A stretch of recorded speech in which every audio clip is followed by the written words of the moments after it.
this question, we are asked to solve for the moles of the gas.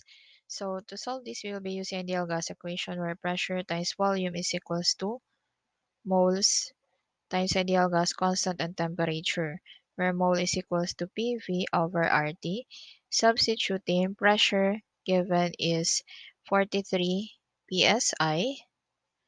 Converting this to atmosphere, where 1 atmosphere is 14.7 psi times 0.08206 liter atmosphere per mole Kelvin.